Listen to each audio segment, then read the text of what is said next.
Status of women in pre-independence India.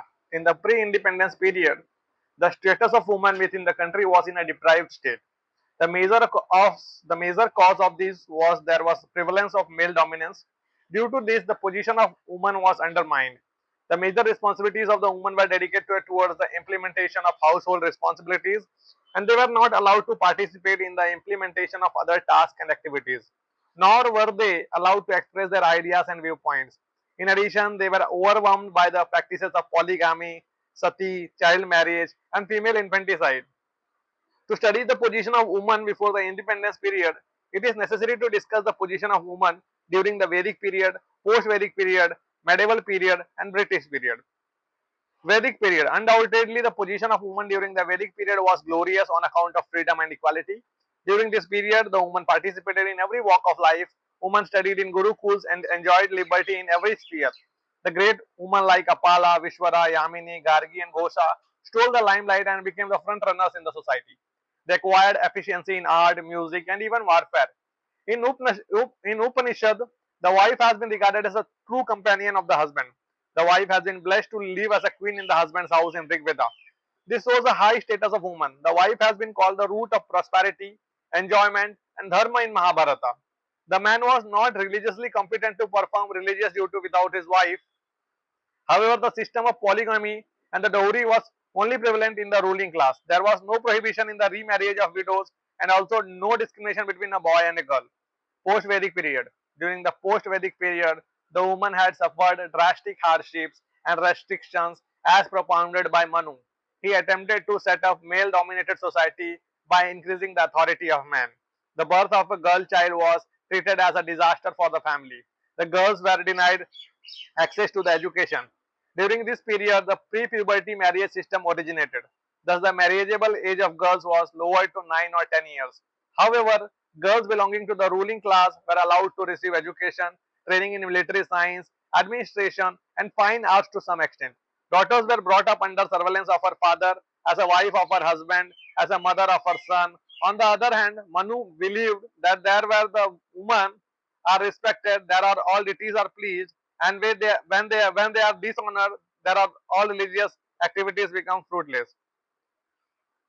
Surprisingly, in the post-Vedic period, the woman's right to property was recognized and the concept of Sridhan prevailed.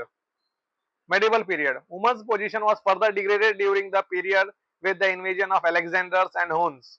This period is predominated by the Muslim rulers. With the advent of Muslims in India, the social movement of Indian women was restricted.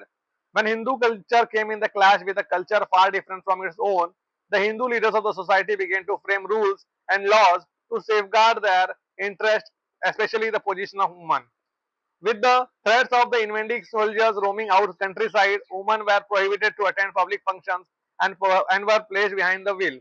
Many social evils like female infanticide, sati, parda system, or zenana, the seclusion of women, jauhar, and child marriage were being introduced during this period. Child marriage was firmly enforced. Girls had to get married before puberty. The age of 8 was regarded as ideal. Early marriage was followed by early maternity, which increased mortality amongst women in this period. There has been a decline in the ratio of women. Sex selection abortion was regarded as a major factor that has led to this decline. Avenues for the education were lost. They were excluded from all important decision making processes. During this period, the concept of dowry thrived. Indian women were politically, socially, and economically inactive, except for those engaged in farming and weaving. Thus, during the medieval period, the women were approached in every sphere. British period. The British came to India in 1600 AD. For nearly 200 years in their East India Company incarnation, there were no real efforts made to address questions of social inequality or social oppression. The need for cheap labor and exploitation of natural resources were at the core of the imperial economy, and it did not initially touch upon the social scene. Hence, evils such as sati, separation of widow, denial of the right to education for women, and child marriage flourished unchecked. At the advent of the British rule, the position of women in India was at its lowest ebb. During the colonial era, many Indians acquired Western education and were introduced to the concepts of freedom, equality, and fraternity, proclaimed during the French Revolution. These educated people emphasized the equality of women with men. They challenged the caste system. The British government took bold steps to reform the caste-ridden Indian social order. Two major movements took place during the British regime. These are social reforms movement and nationalist movement. Social reforms movement. This movement emerged during the 19th century and raised the question of equal status of women. Social reformers showed the concern regarding the problems of sati, prohibition on remarriage, denial of right to property, child marriage, and education of women. The reformers were of the view that by giving women access to education and by introducing progressive legislation, social reforms in respect of women can be achieved. Swami Vivekananda, Dayanand Saraswati, and Annie Besant were of the opinion that the old Vedic period should be revived, which was ideal for women's status. The father of the nation, Mr. M.K. Gandhi, strongly criticized the system of child marriage, sati prohibition of widows' remarriage, and Devdasi system.